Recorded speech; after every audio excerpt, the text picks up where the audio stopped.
Hey guys, it's Sam, and this is my spoilery gush of Empire of Sand by Tasha Suri. As I said, this video will have spoilers in it, so if you haven't read this book, go ahead and check out my spoiler-free review, which is linked on the screen. So I initially was not going to do a gush on this, but as I was reviewing this, I was like, I just have to. So I haven't taken notes on what I want to talk about, and I'm probably going to be all over the place, but I just feel like I have a lot of feelings because I just read this yesterday and I have thoughts. I did already like screech to Joss on Twitter about it, so that helped, but I just feel like I need to talk to more people about it, and hopefully more of you read this and then come to this video and talk to me about it for months to come. So as soon as this story started and we had Mare performing like these rites and this dancing, I loved that. I loved just like the Amrithi culture and really learning about the Amrithi culture and the Amban culture and how those two interact, and really like how smart the Maha was to like use both of those things against her. That was actually very, very clever. But I liked how, although it seems like the Amban sort of,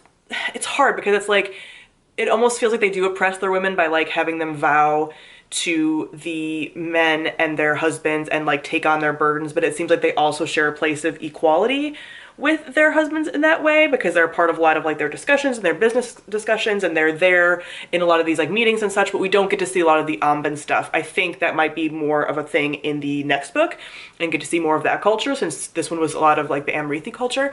But you have that like, my choice of a husband is important and it has to be her choice, and I thought that was really cool. And then you have the Amrithi people and their whole connection with the Deva, which was so interesting because at times I was like, okay, the Deva are gonna be scary and I can't handle this, but the fact that like the Deva protect her, like, or have a respect for like the Amrithi people even before she becomes what she, you know, is at the end. I thought that was really cool, and that, you know, they are descended from the Deva, so there's like a lot there with that connection, which was so cool. Like any moment that she had with the Deva, like in the desert when she first encountered that one and they were trying to communicate with her, and then when she sees that one later, like the elder mother and everything, just really cool. So I liked her people, and like the dancing and the dream fire was like so beautiful, and all of that was just like so cool to learn about. I also really like in stories these like sort of supernatural connections when people are like married or in love or whatever. So the whole like bond where they are like physically bound, sort of like she describes her bond to Emun as like a golden thread. I love that shit. I feel like that also happens in the Truth Witch series when they have like thread bonds with people, and I freaking love it.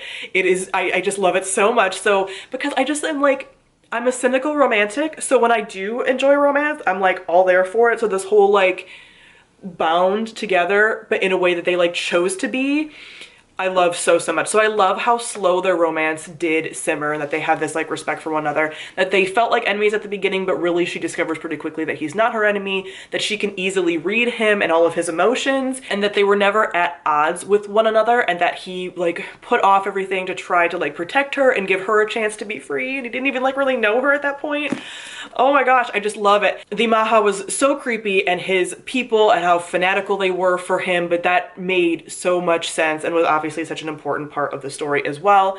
So yeah, but the whole, so when finally they get discovered, which I didn't necessarily think was going to happen, so I said in my review that I like couldn't predict like anything in this story. So I thought for sure that they would like somehow do some more damage within that second storm, but obviously they don't get to do that. So when they finally have to like sleep together to like seal the whole bond and the vows and all of that stuff, and they make vows to one another that are like vows that are more important than any other vow, and like they vow to love each other, and those vows are the most important vows of all of their vows. I'm like, I was tearing up. Like I loved it so much because I'm like, this is gonna be what breaks it. This is gonna be it. And it was like this, like that bond broke the bond with the Maha, so it's like she could like leave, and then she like goes and finds her clan, which is so important. And when she sees like Lalita and is like, you know, you are always my clan, I'm just like, oh, like I just loved it. So that she got like closure with her like family and everything, that was super important. And then she obviously like had to go back. I think the whole thing with Kalini killing the Maha, when she like sees, she's like, he's not a god, and he killed my sister, and my sister was killed by someone who was not even a god, and so like that's why she killed him. Did not see that coming at all, but I loved it. Like I did really love how all of his like followers were sort of different in their love for him, but then when that started to fade, like how they sort of were breaking away from that. And even like Baren, who like gave them like time and she warned to like, you know, get free and everything. So also love everything that she did. Like I love her so much.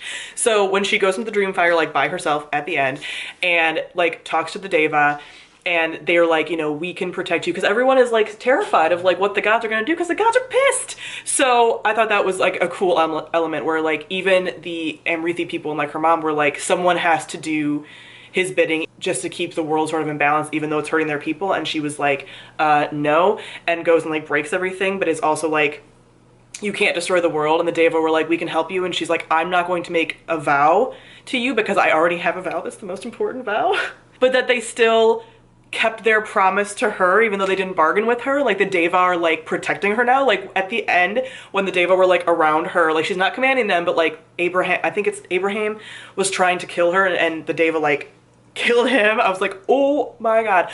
So I just like love that, but that she just was like, please gods, like stay asleep, please like let balance come back, but like don't destroy everything. So I think it's going to be very interesting how the world does change, and I think that'll be definitely shown in the second book. I'm thinking, I haven't even read the synopsis for the second book yet, but I'm thinking I'm going to see more of the Amban culture and then like how the world has changed now, because she's like, you know, like the Deva are getting stronger, like nightmares are roaming free, which the nightmares were creepy, but thankfully it was kept to like a minimal creep level. But it's going to be interesting to see how the world changes. But I also really liked at the end, and I don't talk about the romance a lot, and it's not even like the biggest part of the story, but it is like an integral part of the story.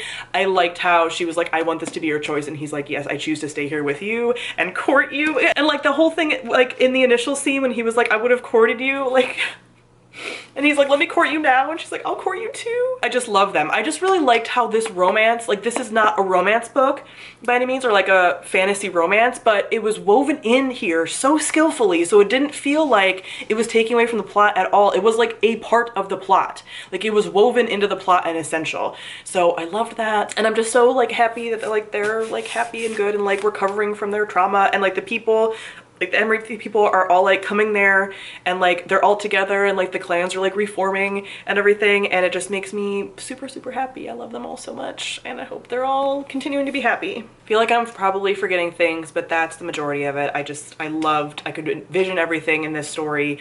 I loved everything about like the religions and the like cultures and everything, and yeah, I just can't wait to be back in this world. I loved it so much. I don't plan on reading the second book until 2020, like, but early 2020, because I do want to be back in this world. And yeah, I loved it. I loved it so much. So comment down below and let me know what you thought of Empire of Sand. Thank you all for watching, and I'll see all of you guys soon. Bye.